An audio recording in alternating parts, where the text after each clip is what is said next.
오늘은 이제 로마서 시리즈 설교를 이어서 하려고 합니다.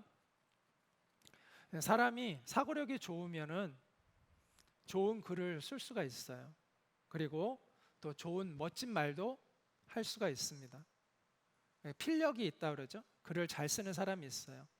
그러나 그것이 그 사람의 진정한 모습은 아닙니다. 내가 멋진 글을 쓰고 멋진 말을 한다고 해서 내가 정말 멋진 삶을, 멋진 존재인 것은 아니라는 것이죠. 그런데 본인이 그런 착각을 하기가 쉬워요. 자기가 멋진 말을 하는 사람은 자기가 정말 그런 사람이라는 착각을 하기가 쉽습니다. 그런 착각은 신앙인들 가운데서도 종종 발견이 됩니다. 자신이 굉장히 영성이 깊다고 주장하는 사람들이 있어요. 나는 굉장히 믿음이 좋고 나처럼 탁월한 영성을 가진 사람이 없다고 이렇게 자화자찬하는 사람들이 있는데, 저는 그런 사람 중에서 정말 영성 있는 사람을 못 봤습니다. 영성은 자기가 그렇다고 주장하는 것도 아니고요, 또 깊이 있는 생각을 하고 멋진 말을 하는 것이 아닙니다. 멋진 글을 쓰는 게 아니에요. 영성은 뭐냐? 유진 피터스는 영성은 live the truth, 진리를 사는 것이다 라고 이야기를 했습니다. 진리를 말하는 것이 아니라, 진리를 주장하는 것이 아니라 진리를 사는 것이 영성인 것이죠. 그러니까 예수님처럼 말하는 것이 아니라 예수님처럼 살아가는 것이 성경에서 얘기하는 영성입니다. 그런데 이 삶과 영성이 굉장히 간극이 클 수가 있어요. 그 대표적인 사람 가운데 한 사람이, 이 삶과 그 사람의 말이 불일치되는 사람 중에 한 사람이 누구냐 하면 18세기에 에밀이라는 책을 썼던 이 장자크 루소라는 사람입니다. 이 사람은 프랑스의 교육 사상가였는데요, 그 전인격적인 교육을 강조한 사람이에요. 오늘날 교육하면 이렇게 전인격적인 교육을 강조하잖아요. 근데 이 루소라는 사람이 그것을 처음으로 강조했던 그러한 사상가였습니다. 그래서 인위적인 교육이 아닌 자연적인 교육을 해야 한다. 단순히 기술이나 지식을 전하는 교육이 아니라 인간성을 중시하는 교육을 해야 한다. 우리 드림이 학교가 추구하는 교육 방향이기도 하죠. 이것을 주장했던 사람이에요. 그런데 아이러니하게도 그는 자기의 자식들을 모두 고아원에 보냈습니다. 충격적이죠. 물론 그의 교육적 사상은 그 자체로서 가치가 있다고 생각될 수 있어요. 하지만 이 루소라는 사람은 그가 쓴 책을 통해서 우리가 알고 기대했던 사람은 아니었다는 거예요. 그의 말과 그의 삶은 완전히 별개의 것이었습니다. 그래서 그 사람이 나중에 참회하는 마음으로 쓴 고백록이라는 책이 있어요. 바울이 복음을 전하고 다녔던 초대교회 당시에도 이처럼 자기 모순, 자기 허상에 빠져 있었던 유대인들이 꽤나 많이 있었습니다. 그들은 스스로도 스스로에게 속았던 것 같아요. 그래서 자신들이 멋진 말을 하고 남들을 가르친다고 해서 자기가 정말 그런 사람인 것 같은 착각을 하며 살고 있었습니다. 그들을 향해서 바울은 오늘 본문에 이렇게 이야기를 하고 있습니다. 유대인이라 불리는 네가 율법을 의지하며 하나님을 자랑하며 율법의 교훈을 받아 하나님의 뜻을 알고 지극히 선한 것을 분간하며 맹인의 길을 인도하는 자요, 어둠에 있는 자의 빛이요, 율법에 있는 지식과 진리의 모본을 가진 자로서 어리석은 자의 교사요, 어린아이의 선생이라고 스스로 믿으니, 그 사람들은 자신들이 그렇게 괜찮은 사람들이라고 믿고 있다는 것이죠. 그러면 다른 사람을 가르치는 네가 왜 네 자신은 제대로 가르치지 아니하느냐라고 책망을 합니다. 도둑질 말라 선포하는 네가 왜 도둑질하냐? 간음하지 말라고 말하는 네가 왜 간음하냐? 우상을 가증히 여기는 네가 우상을 가증히 여기고 우상 숭배를 비판하는 네가 신전 물건을 도둑질하느냐? 율법을 자랑하는 네가 왜 율법을 범함으로 하나님을 욕되게 만드느냐? 기록된 바와 같이 하나님의 이름이 그래서 너희 때문에 이방인 중에서 세상 사람들 중에서 모독을 받는도다, 이렇게 이야기하고 있습니다. 유대인들의 이 교만과 위선의 문제는 오늘날 교회 생활을 하는 우리들의 모습일 수 있습니다. 누구나 예수님을 처음 믿을 때는 낮은 자세로 믿습니다. 왜냐하면 내가 얼마나 죄인인가를 깨달아야 예수님을 믿을 수 있기 때문이죠. 그런데 이제 교회를 오래 다니다 보면 고개 숙였던 고개가 점점 올라오기 시작합니다. 왜냐하면 내가 굉장히 막 고상한 말을 많이 듣고 많이 하고 하다 보니까 내가 정말 그런 사람이 된 것 같은 그런 착각을 많이 할 수 있어요. 우리는 이걸 조심해야 됩니다. 영적 우월감에 빠지는 것을 조심해야 됩니다. 많이 알고 많이 배운 것을 가지고 마치 내가 그런 사람이 된 것 같은 그런 착각을 해서는 안 된다라는 것이죠. 그러면 뭘 자꾸 하게 되냐면 남들을 자꾸 가르치고 싶어 해요. 자꾸 가르치려고 해요. 성경은 남들을 가르치기보다 선생이 되려고 하지 말고 너 자신을 먼저 돌아보는 사람이 되라고 강조하는데, 이런 사람들은 자꾸 남들을 가르치려고 해요. 교회에서 소그룹 리더의 역할이 참 중요한데, 여러분 소그룹 리더가 어떤 사람일까요? 자주 사람들이 소그룹 리더를 착각하는 것 같아요. 어떻게 착각하냐면 남들을 가르치는 사람으로 자꾸 착각을 해요.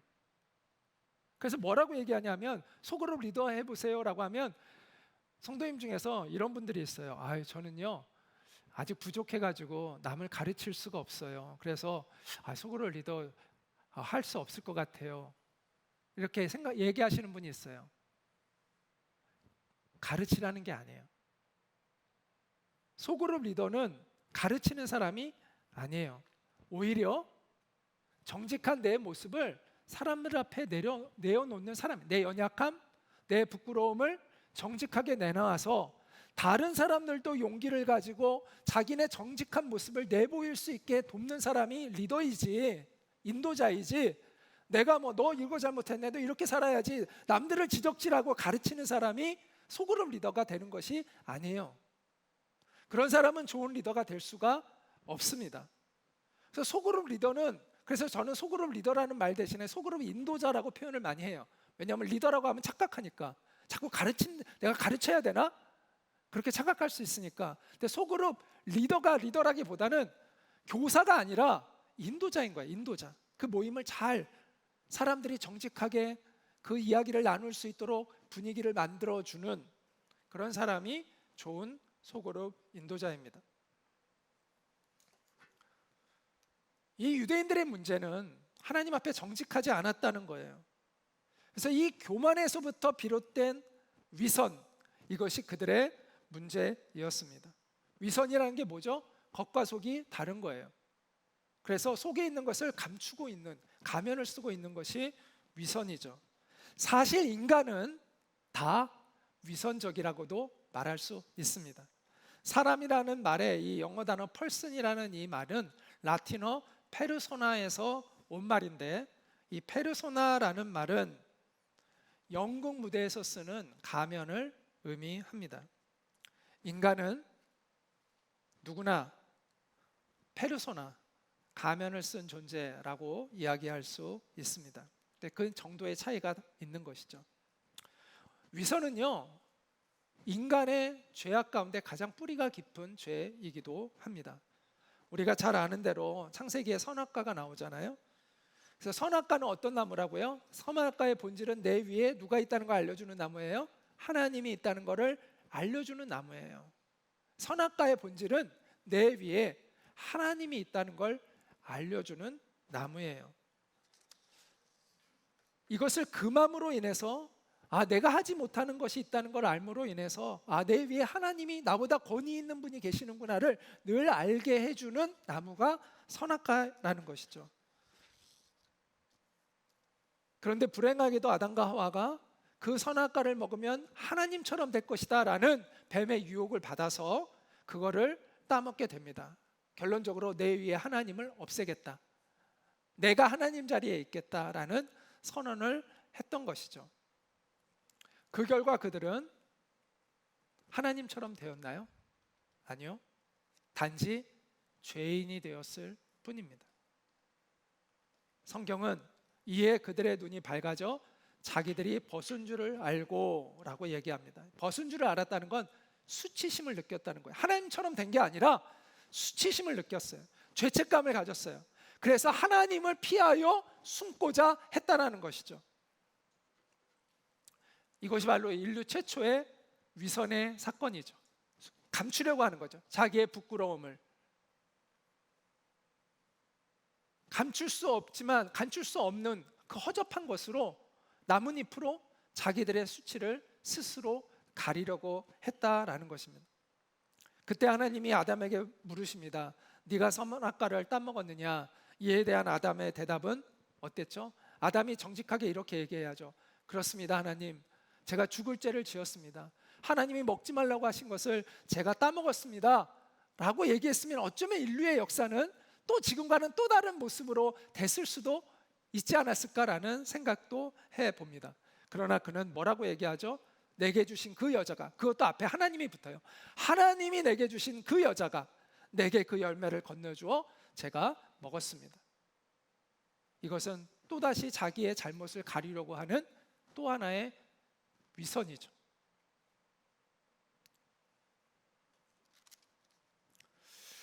성경이 말씀하는 이 죄의 가장 근본은 뭐냐? 하나님을 인정하지 않으려는 마음입니다. 하나님의 주권에 대한 반항, 그게 죄의 본질이죠. 그 결과는 하나님의 명령에 대한 불순종이었습니다. 그리고 이 인간은 하나님의 명령에 불순종하면서 수치심과 두려움을 갖게 됐어요. 그리고 그 수치심과 두려움을 가리려고 해요. 수치심과 두려움을 한마디로 죄책감이라고 얘기할 수 있는데 그 죄책감을 가리려고 하는 거예요. 그게 위선이에요. 그래서 이렇게 이야기할 수 있어요. 하나님의 주권에 대한 반항이 불순종을 낳고 그 불순종이 죄책감을 가져오고 이 죄책감을 가리기 위해서 위선을 하게 되는 거죠. 이게 하나의 죄의 고리들이에요. 이게 연결되어 있어요, 다. 자, 여러분 위선적인 사람 보면 되게 뻔뻔스러워 보이죠. 근데 희한한 게 뭔지 아세요? 위선적인 사람들은 자기가 위선적인지 잘 몰라요. 우리 보면 대부분 알거든요. 사람을 오래 속인다는 게 그렇게 쉬운 일이 아닙니다. 그래서 대부분 알아요. 물론 아주 잘 속이는 그런 사람들이 가끔 있어요. 그래서 오랫동안 들통 안 나다가 어느 순간 빵 터지는 사람도 가끔 있지만 대부분은 눈치가 대부분 들켜요. 위선적이라는 걸 남들은 대부분 알아요. 근데 이상하게 자기들은 몰라. 그러니까 계속해서 그런 뻔뻔스러운 말을 계속해. 우리 정치인들 중에 그런 사람들 되게 많죠. TV 같은 데 보면은 자신이 옛날에 어떤 말을 했는지는 전혀 상관하지 않고 그와 반대되는 똑같은 말을 또 해가지고 이 사람이 이런 말, 당신이 이런 말을 했는데 그러면 그냥 대충 넘어가고 없었던 것처럼 하면서 또 그냥 얼렁뚱땅 넘어가면서 이야기하는 사람들 되게 많잖아요. 남들은 다 아는데 본인만 몰라. 너무 뻔뻔해. 근데 이 사람들이 왜 이렇게 위선적이냐? 모른다니까요. 자신이 위선적이라는 생각을 별로 못해요. 그러니까 뻔뻔할 수 있는 거예요. 여러분 리플리 증후군이라는 거 아세요?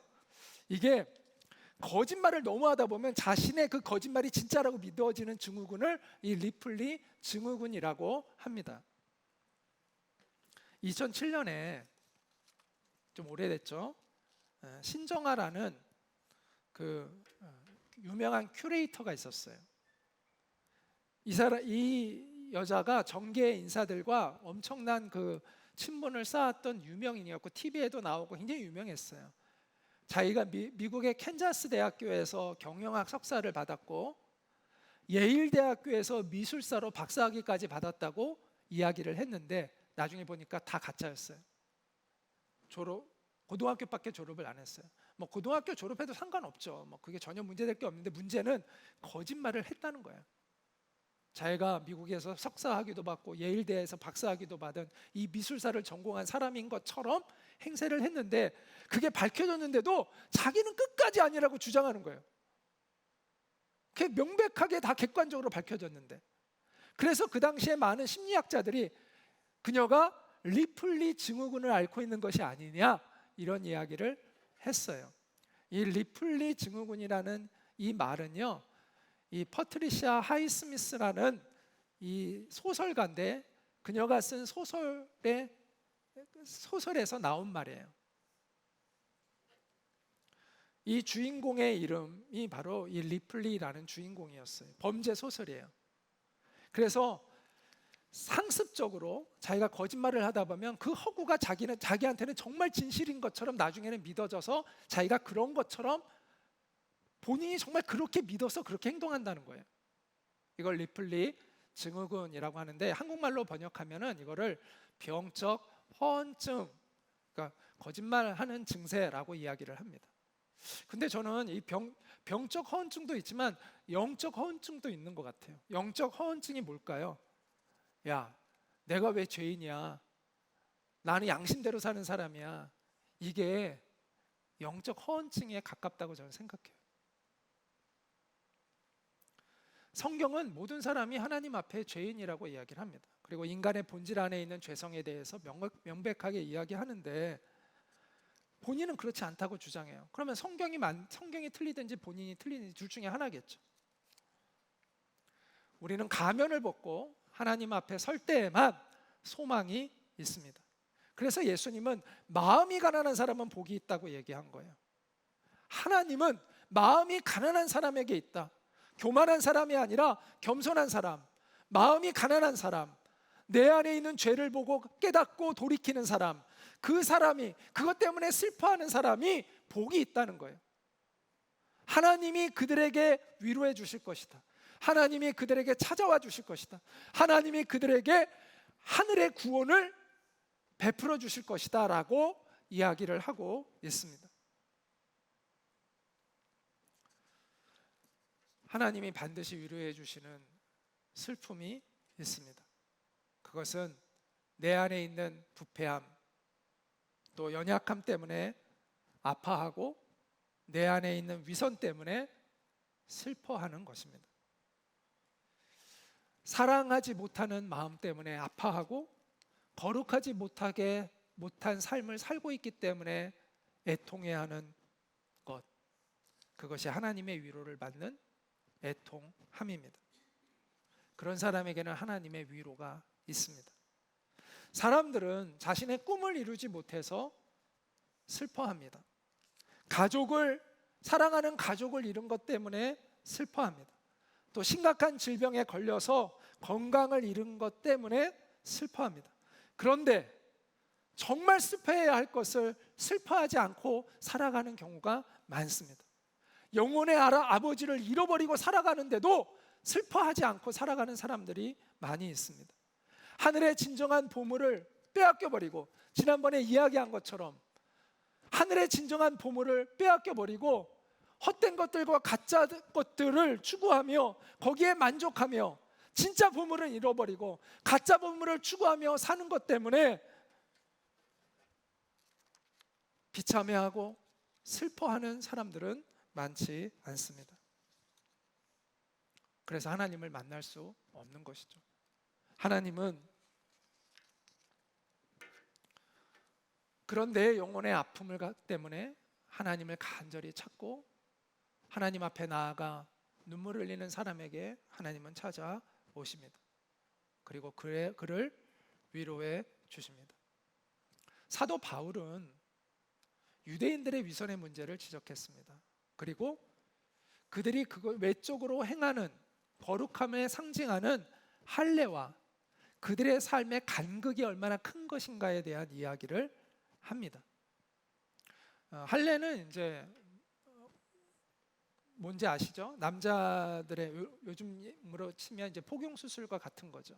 그래서 유대인들은 태어난 지 8일 만에 할례를 행했는데, 지금은 우리가 뭐 다른 이유 때문에 위생상의 문제나 다른 이유로 하지만 그 당시에 이 유대인들의 할례는 하나님과 언약의 표징이었어요. 왜냐하면 하나님이 아브라함에게 너의 모든 후손은 이제부터 할례를 행해라, 8일 만에 모든 남자는 할례를 행해라, 이것이 너와 나 사이의 징표다라고 했기 때문에 이스라엘 백성들은 그 말씀에 순종해서 우리가 하나님의 백성이라는 외적인 증거로 할례를 행했어요.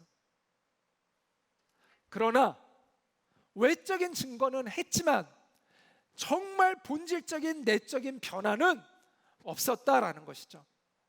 그래서 바울은 이렇게 이야기를 합니다. 현대인의 성경으로 제가 읽을게요. 이게 훨씬 더 쉬우니까. 자, 율법을 지키면 여러분의 할례가 가치가 있으나, 이게 누구에게 얘기하는 거예요? 유대인들에게 얘기하는 것이죠. 그러나 율법을 어기면 할례를 받지 않은 것과 마찬가지가 되는 것이다 라고 이야기를 합니다. 그러므로 할례를 받지 않은 이방인이라도, 유대인이 아닌 모든 사람들은 이방인이죠. 이방인들은 할례를 받지 않았어요. 근데 할례를 받지 않은 이방인이라도 율법을 지키면 하나님이 그를 할례 받은 사람과 같이 여길 것이 아니냐. 그래서 할례를 받지 않은 사람이 율법을 지키면 오히려 할례를 받으면서도, 그것을 받았으면서도 지키지 않는 너희들을 판단하게 될 것이 아니냐, 이렇게 이야기를 합니다.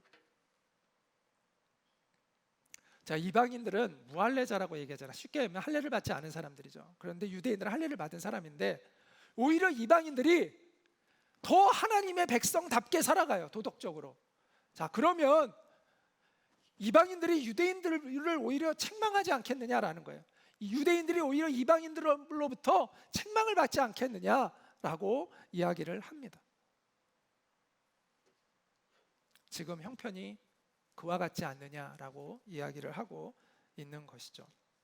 오늘날 한국 사회에서 우리 교인들의 모습이, 교인들이 지금 이런 처지가 되지 않았나라는 생각을 해봅니다. 우리가 세상 사람들을 책망해야 되는데, 아, 너희 깨끗하게 살아야지, 아, 너희 투명하게 재정을 관리해야지, 아, 너희 다투지 말고 평화롭게 지내야지.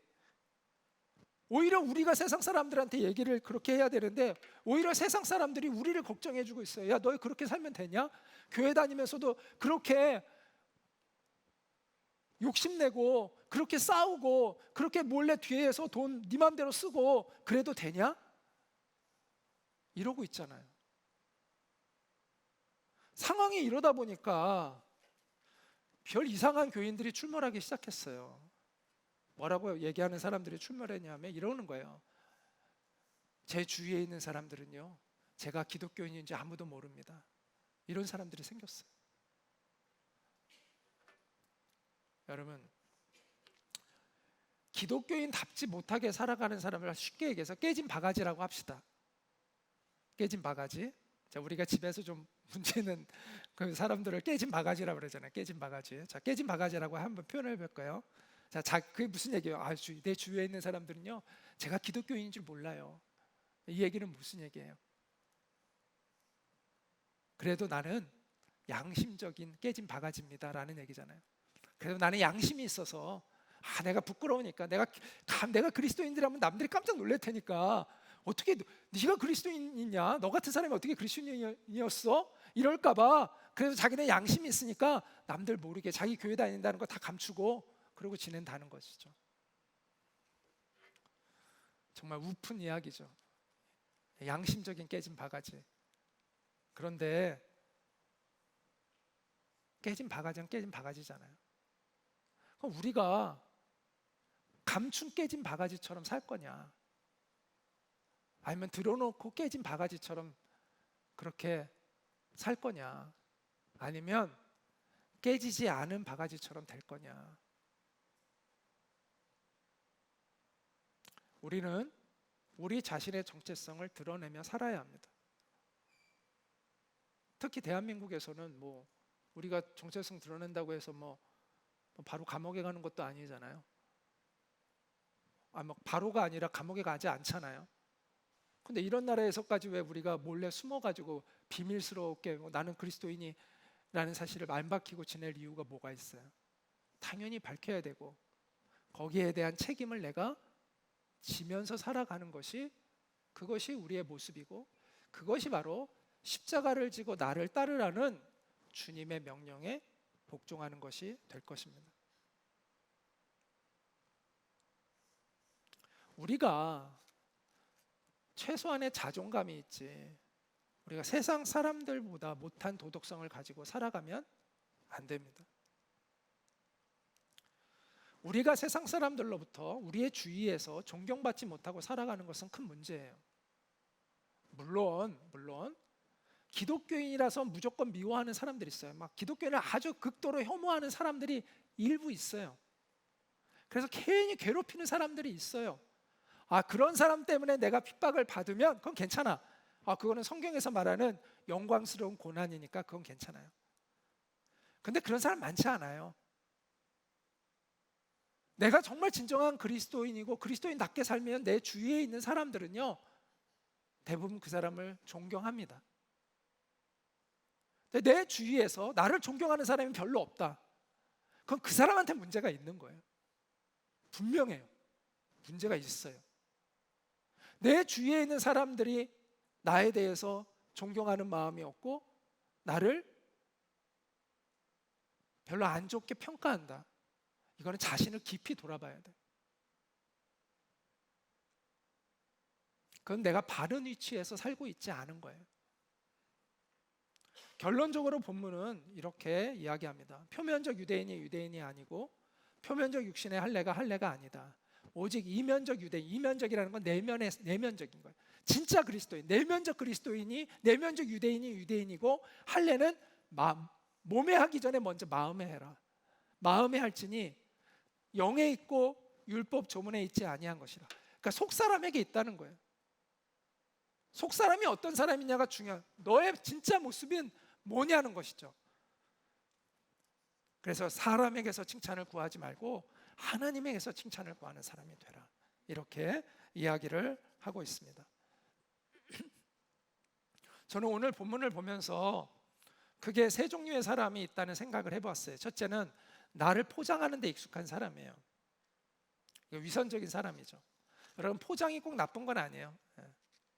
뭐 예쁘게 하기 위해서 포장하는 것도 있지만 가끔은 추한 걸 덮기 위해서 포장할 수도 있어요.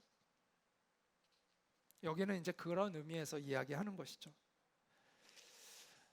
예수님으로부터 회칠한 무덤이라고, 무덤 안에서 막 썩고 있잖아요. 근데 회를 칠하면 이제 하얀색을 칠해서 겉으로 보이기에는 꽤 깨끗해 보이나 안에는 더럽게 썩고 있는 그 일부의 그 종교인 바리새인들을 예수님이 회칠한 무덤이라고 이렇게 표현을 했는데, 그런 경우가 있을 수 있죠. 이게 자신을 포장하며 사는 것이죠.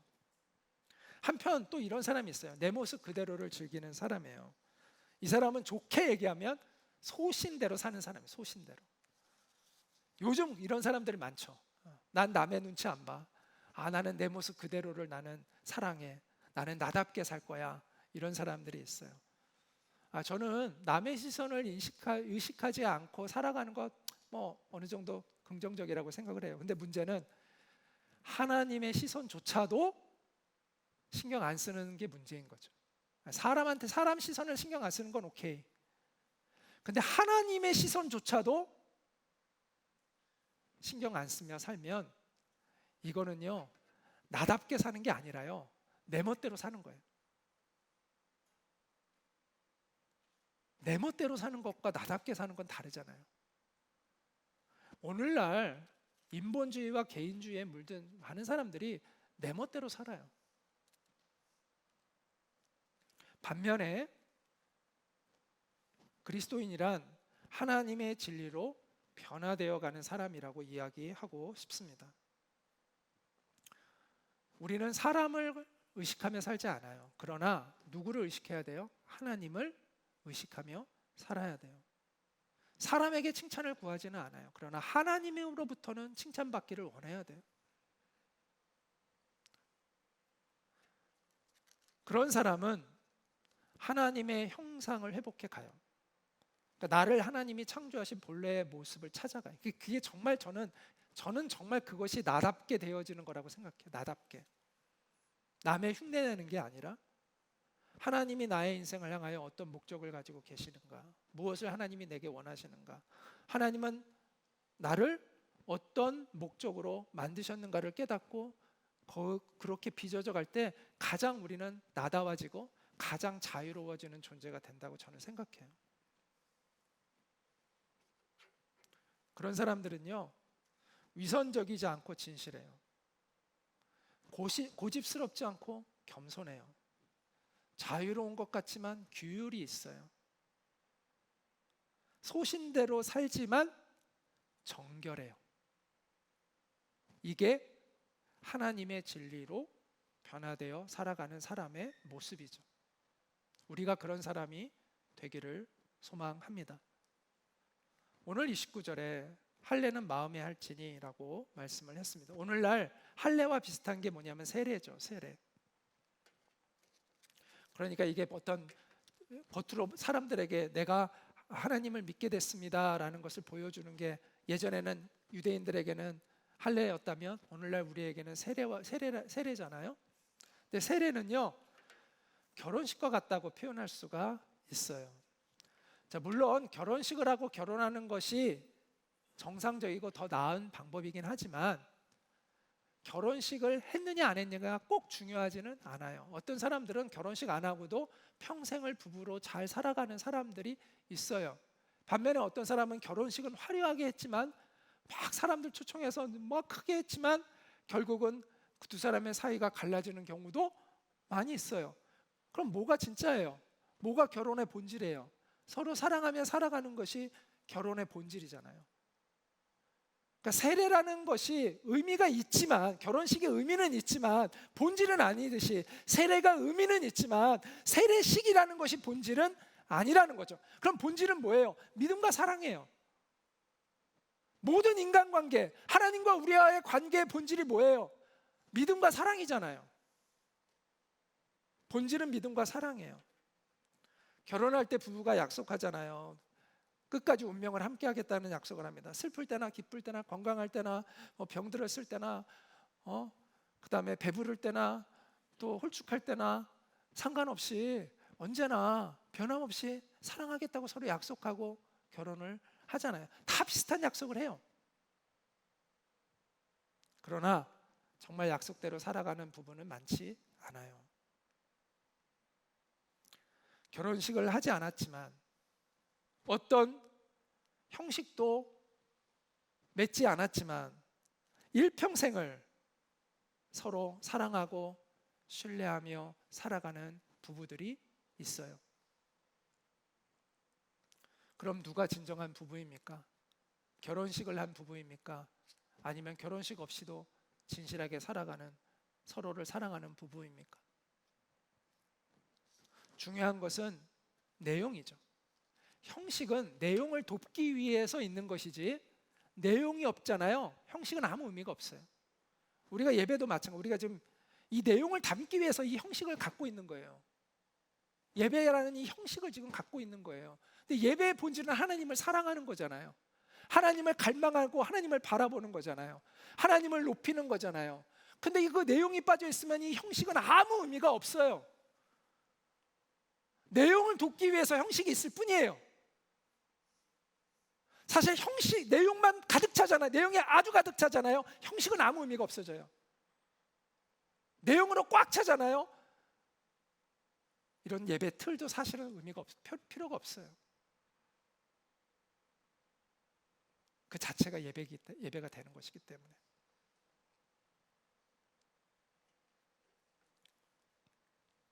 세례의 의미는, 본질은 예수님과 함께 죽고 예수님과 함께 살겠다는 언약을 맺은 거예요.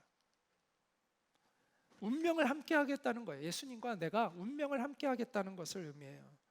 그런 믿음과 사랑으로 지켜가는 거예요. 여러분은 세례를 받았습니까? 그렇다면 주님과 맺은 그 약속대로 여러분은 살아가고 있습니까? 예수님과 운명을 함께할 각오가 되어 있습니까? 믿음과 사랑이라는 내용이 여러분 안에 있느냐라는 거예요. 내 안에 이 믿음과 사랑이라는 이 내용이 내 안에 있느냐, 이게 제일 중요한 것이죠. 표면적인 그리스도인이 아닙니다. 내면적 그리스도인이 진정한 그리스도인인 것이죠. 내적인 세례를 받아야 됩니다. 우리가 성령님을 받아야 됩니다. 성령으로 채워지는 사람이 되어야 합니다. 예수님의 십자가의 의미가 내 영혼에 깊이 깨달아지고 그 피의 가치가 무엇인지를 깊이 깨달아질 때 우리는 진정한 예수님의 사람이 될 수가 있는 것이죠. 성령님이 우리 가운데 그것을 이루시는 거죠. 우리가 그 사실을 깨닫게 되면요, 더 이상 내 욕심대로 살 수 없어요. 내 고집대로 살 수 없어요. 내 마음대로 살 수가 없어요.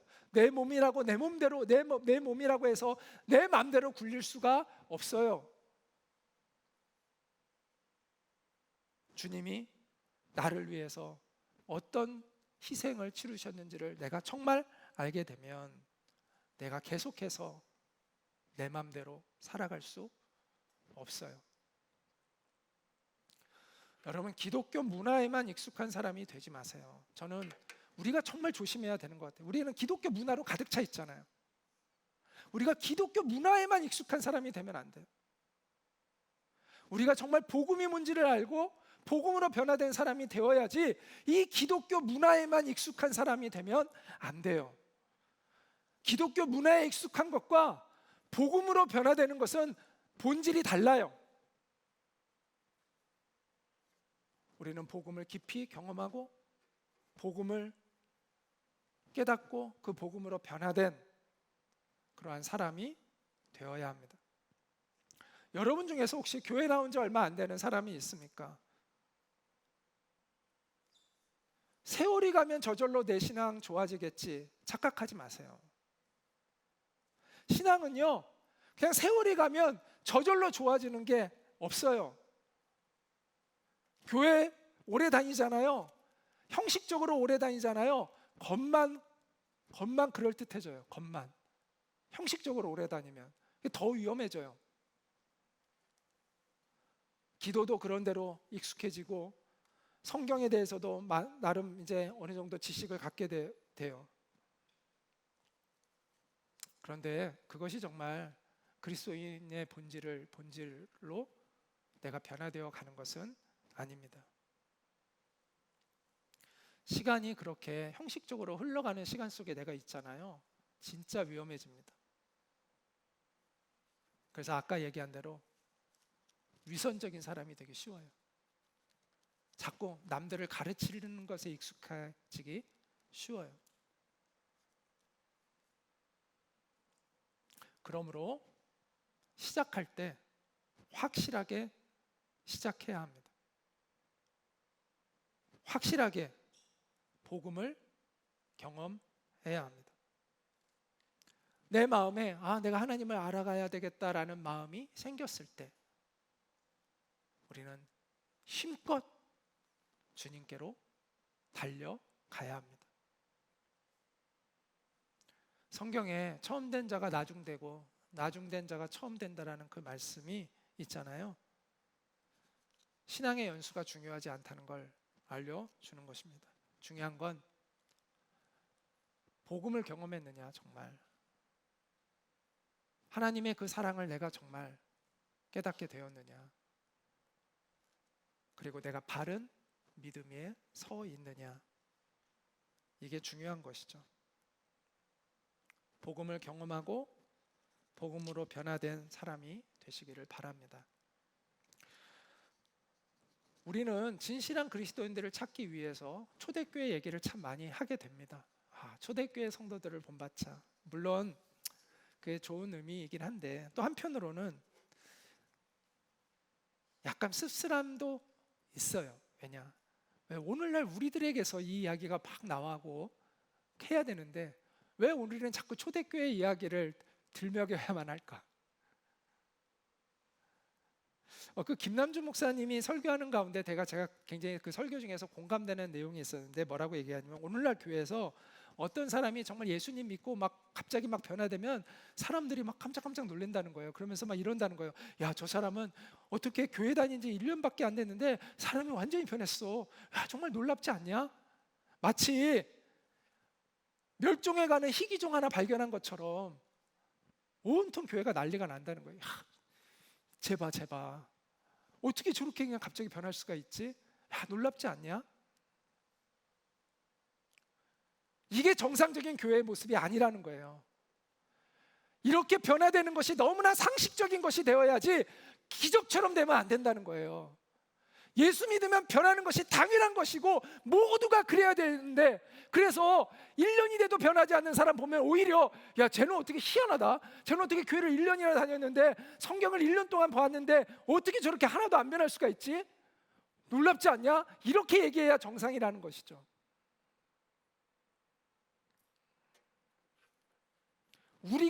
우리의 인생이, 복음을 우리가 받아들였다면 우리의 인생이 변하는 것은 상식처럼 돼야지 기적처럼 되는 것이 아니다. 무슨 얘기예요? 그건 드문 일이 되어서는 안 된다. 그건 마땅한 것이 되어야 한다. 그리스도인의 삶이 변화되는 것은 숙명이다. 피할 수 없는 운명과 같은 것이다 라는 것입니다.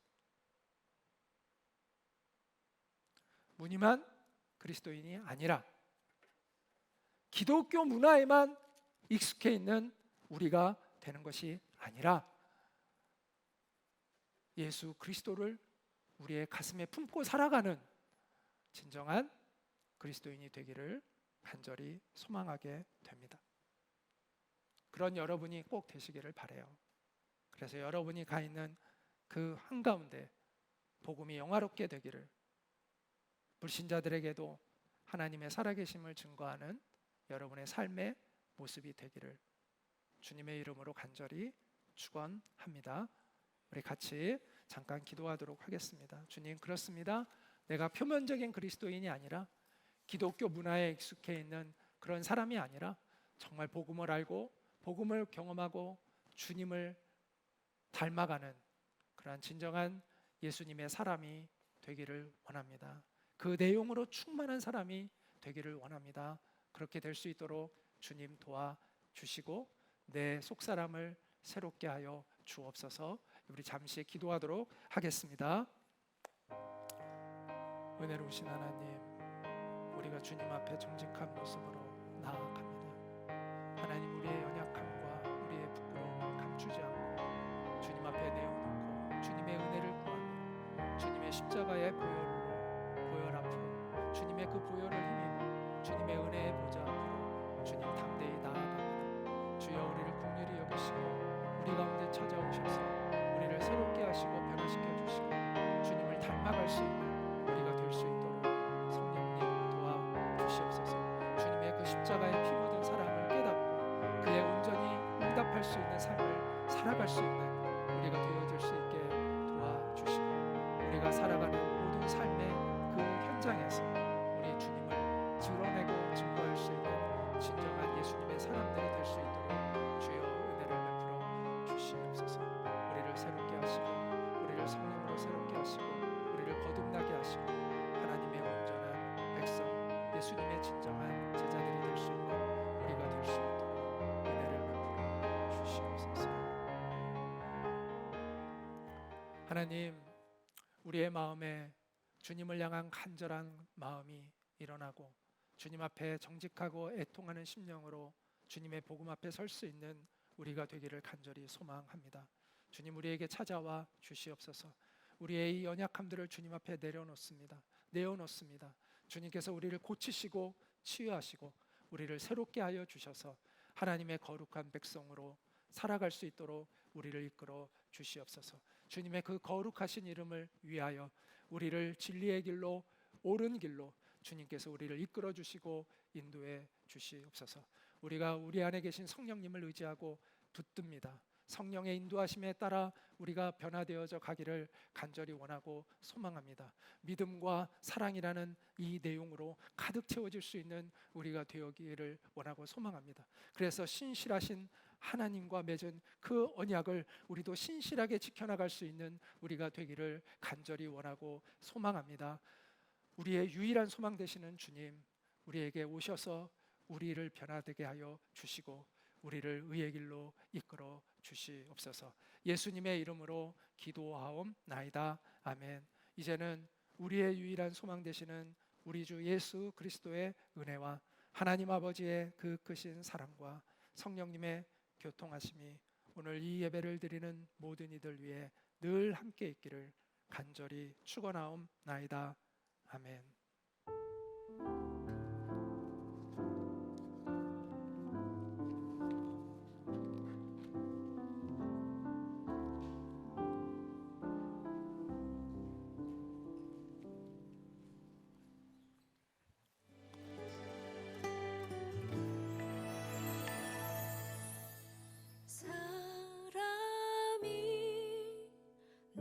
지키기보다